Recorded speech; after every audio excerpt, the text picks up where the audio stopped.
একটি ভূখণ্ড উপহার দিয়েছি। আমরা জীবন বাজি রেখে লাল সবুজের পতাকা ছিনিয়ে এনেছি। এক চাইতে বড় প্রাপ্তি আমাদের আর কিছু হতে পারে না।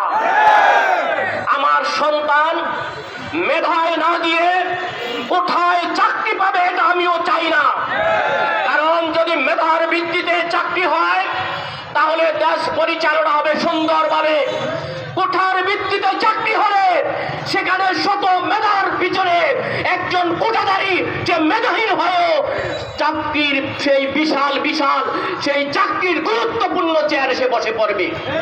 আজকে কি হলো আমরা বিশ্লেষণ করে দেখেছি, কোটায় মুক্তিযোদ্ধাদের ছেলে সন্তান 8 থেকে 10% বেশি কোথাও আসে নাই, কিন্তু তাদের জন্য কোঠা রাখা হয়েছে 30%।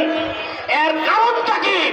এই বাকি পার্সেন্টের পদের কারণে লক্ষ লক্ষ টাকা পদ বাণিজ্য করার জন্য এই কোঠা রাখা হয়েছে। যেই কোঠা খালি রয়েছে তুমি কত লক্ষ টাকা দিবা সেখানে তোমাকে নিয়োগ দেওয়া হবে। তুমি কত লক্ষ টাকা দিবা তোমাকে সেখানে ভার্সিটিতে ভর্তি করানো হবে।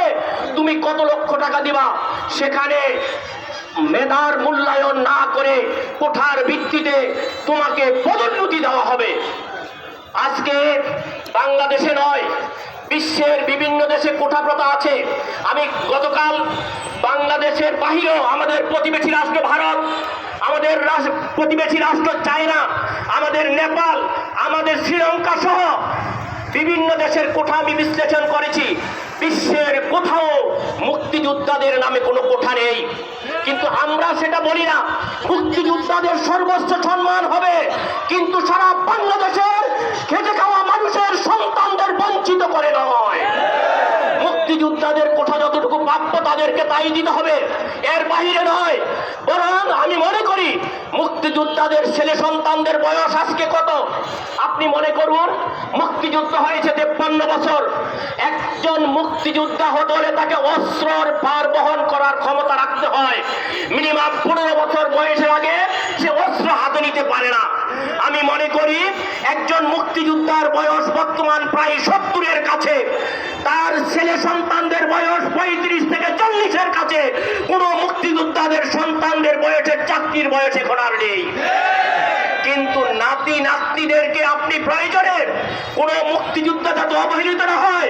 প্রধানমন্ত্রী বলেছেন যে আপনারা বলেন এদেশের ট্যাক্সের টাকা দিয়ে, ভ্যাটের টাকা দিয়ে মুক্তিযোদ্ধাদেরকে সম্মানিত করা হয়, তাদেরকে বাধা দেওয়া হয় না। এদেশের ট্যাক্স এবং ভ্যাটের টাকা দিয়ে তাদেরকে সম্মানিত করা হয় না, বাধা দেওয়া হয় না। প্রায় 32টা প্রতিষ্ঠান আছে তাদেরকে বাধা দেওয়ার জন্য। আমি আজকে প্রস্তাব রাখতে চাই, মুক্তিযোদ্ধাদেরকে সর্বোচ্চ সম্মান দিতে হবে। মুক্তিযোদ্ধাদের পরিবার যাতে কেউ না খেয়ে থাকে, মুক্তিযোদ্ধাদের পরিবার যে বঞ্চিত না থাকে, সেই প্রতিষ্ঠান থেকে প্রয়োজনে তাদেরকে বাধা দেওয়া হোক। কিন্তু চাকরির ক্ষেত্রে, শিক্ষা প্রতিষ্ঠানে ভর্তির ক্ষেত্রে যেন বৈষম্য না হয়। আজকে 8 তারিখ থেকে ছাত্ররা মাঠে নেমেছে। 8 তারিখে যখন হাইকোর্টের রায় আসলো যে 56% কোঠা বহাল রেখে ভর্তি এবং চাকরিতে নিয়োগের ব্যবস্থা করা হোক, তারপরে এই বিশ্ববিদ্যালয়ের ছাত্ররা পুষে উঠেছে। যখন পুষে উঠেছে, নির্বাহী বিভাগের কাছে তাদের দাবি ছিল, আইনমন্ত্রী, প্রধানমন্ত্রী এবং বাংলাদেশে বর্তমানে আওয়ামী লীগের সাধারণ সম্পাদক, তাদের স্পষ্ট বক্তব্য ছিল যে তাদেরকে আইন আদালতে যাওয়ার জন্য, হাইকোর্টে যাওয়ার জন্য ছাত্রদেরকে। আমি মনে করি বাংলাদেশ সরকারের যিনি প্রধান রয়েছেন, আপনি একজন অভিভাবক, আপনি অভিভাবকত্ব রক্ষা করতে পারেন নাই। আপনি এই দেশ রাষ্ট্র পরিচালনার যোগ্যতা রাখেন নাই। আপনার সন্তানরা আপনার কাছে দাবি রেখেছিল যে আমরা লেখাপড়া করে মেধার ভিত্তিতে যদি আমাদের নিয়োগ দেওয়া না হয়, তাহলে আমার বাবার যেই অর্থ, গ্রাম দেওয়া অর্থ, আজকে এটার কোনো মূল্যায়ন হয় না, আমার সংসারের মুখে আমি হাসি ফোটাতে পারি না। তাদের সেই দাবি নিয়ে তারা মাঠে নেমেছিল। আপনার প্রয়োজন ছিল তাদের সাথে বসে একটি সুন্দর সমাধান বের করা, তাদেরকে বুঝ দেওয়া, কিন্তু আপনি বারবার তাদেরকে সেই আইনের ধারস্থ করেছেন।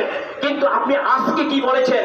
যখন দেখেছেন যে ছাত্ররা জীবন দিতে, ছাত্ররা বুকের তাজা রক্ত দিতে পুলিশের বুলেটের সামনে বুক পেতে দিয়েছে, যখন আপনি রক্ত শুষেছেন, যখন আপনি জীবন নিয়েছেন, এখন আপনি ছাত্রদের সাথে বসতে রাজি হয়েছেন। এই জীবনের মূল্য, এই জীবনের বিনিময় কি দিবেন আপনি? এই দায় কে নিবে? এই দায়ভার আপনি কে বহন করবেন? সেটার জবাব দিয়ে তারপরে ছাত্রদের সাথে বসতে হবে। ইসলামী আন্দোলন বাংলাদেশ একটি দায়িত্বশীল রাজনৈতিক দল। পীর সাহেব চরমনাই পর্যবেক্ষণ করেছেন যে ছাত্রদের সমাধান যে প্রধানমন্ত্রীর কাছে চেয়েছে, প্রধানমন্ত্রী নির্বাহী বিভাগ থেকে দেব, এটাই আমরা চেয়েছিলাম।